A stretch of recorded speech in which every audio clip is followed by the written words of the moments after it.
Урматтуу мекендештер, мен азыр сиздерге унчукпай койсо болбой турган бир маселе менен кайрылам. Анткени дээрлик бир айдан бери Кыргызстандагы Сапат билим берүү мекемесинин негиздөөчүсү, Кыргызстандагы билим берүү тармагына эбегейсиз чоң салым кошкон белгилүү агартуучу Кыргызстандын жараны Орхан Инанды жоголуп, изделип табылбай, ал бүгүн Туркиядан чыгып отурат. Биздин жаранды Туркиянын атайын чалгындоо кызматтары келип, каалаган убакта, каалагандай бастырып кирип, колу бутун кайрып алып кеткени бул биздин бийлик үчүн, Кыргызстан мамлекети үчүн абдан чоң көө жабат. Намыстын жоктугу абдан уят иш деп айтсак болот. Анткени баш мыйзам боюнча дагы биз ар бир жараныбызды көздүн карагындай сакташыбыз керек. Башка өлкөнүн күч органдары кирип алып бизди каалагандай тоготпой алып кеткени бул ошого биздин жол бергенибиз, биздин бардык бийликтердин, күч органдарынын жол бергендиги бул биринчиден шалаакылык, экинчиден кылмыш. Эмне үчүн кыргыз бийлиги бул үчүн кийин жооп берет? Азыркы мына бийликте отурган күч органдарынын башчылары бардыгы жооп берет кийин. Азыркы Азиз Батукаевдин иши боюнча Крым төбөл качырып жибергендиги үчүн мурдагы президент баш болуп түрмөдө отурушат.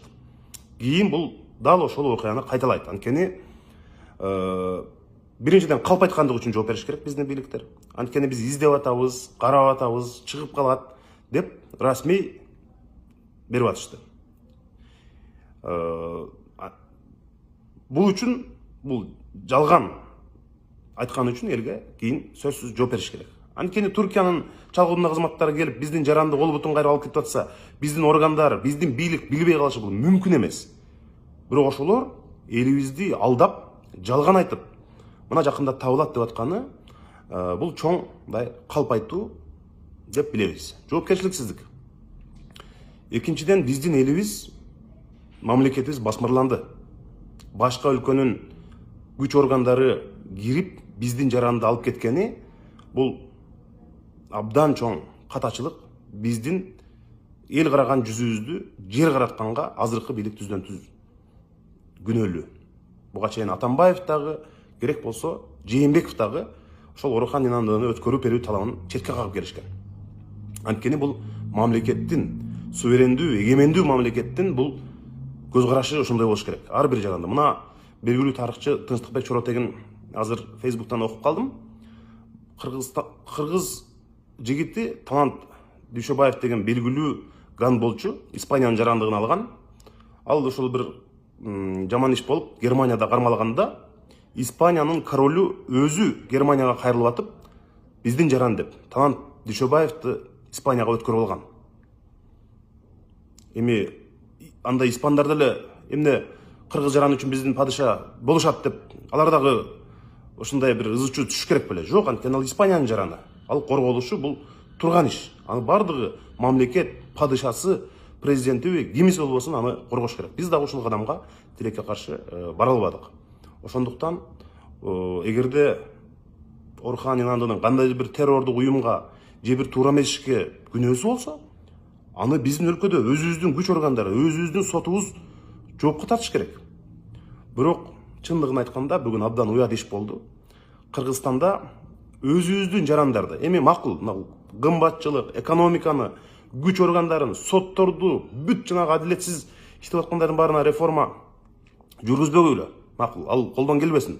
Бирок жок дегенде ошо биздин жарандардын коопсуздугун сактап бериши керек да бийлик. Же булардын күчү биздин 5-6 саясатчыны камап, 4-5 бизнесменди камап, ошолордон бир баланча миллион кустуруп койгонду бир чоң жумуш деп ойлошобу?